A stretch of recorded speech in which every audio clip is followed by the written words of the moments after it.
Interview বোর্ডে সাধারণত হিন্দিতে কথা বলে, হিন্দিতে বেশিরভাগে হিন্দিতে কথা বলতে 80%, আর 20% পড়বে ইংলিশে। আমি প্রথম হিন্দিটাই বলি। যখন একটা ড্রয়িং সামনে আসবে, সাপোজ ড্রয়িংটা দেওয়ার পরে বলবে একটা এক টেমপ্লেট মোড়কে দেখাও। টেমপ্লেট মোড়কে দেখাও মানে তার, আমরা যে তার ব্যান্ড করি, এই তারের নাম হচ্ছে টেমপ্লেট। হ্যাঁ, এটা হিন্দি ভাষায় বলে টেমপ্লেট। বলবে টেমপ্লেট মোড়কে দেখাও।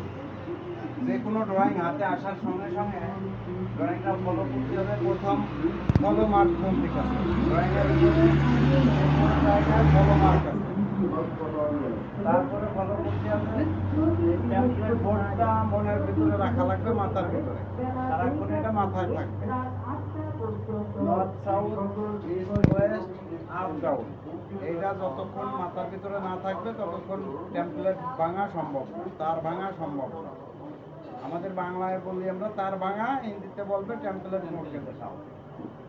ইংলিশেও ঠিক ওই রকমের, please give me one template. ওরা টেমপ্লেটটা ইংলিশেও ব্যবহার করবে।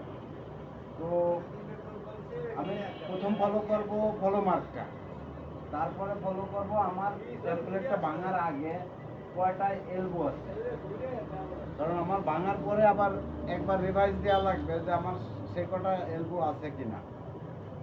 ভাঙার পরে তারটা মোড়ার পরে আবার নিজেরাই হিসাব করে দেখবো যে ভাঙা হলো কিনা, তারপরে যেভাবে ভাঙবো ঠিক সেইভাবে তার সামনে প্লেস করা লাগবে। আমি যেটা এভাবে ধরছি, এভাবে ভাঙছি, সামনের লোককে যখন দেবো এটা ঠিক সেভাবে ঘুরে দেখা লাগবে। কারণ যে ইন্টারভিউ বোর্ডে বসবে সে কিন্তু আমাদের ফেল করানোর জন্য বসবে, আমাদের পাস করানোর জন্য না। সে আমাদের কাছ থেকে ফেল করানোর কজ খুঁজবে, আর আমাদের কোনো কজ দেওয়া যাবে না যে সে আমার এই সমস্যাগুলো ধরে ফেলা। তো এই জন্য সবসময় একটু চতুরতার সাথে ইন্টারভিউ বোর্ডে যেয়ে কাজ করা লাগে। Okay guys.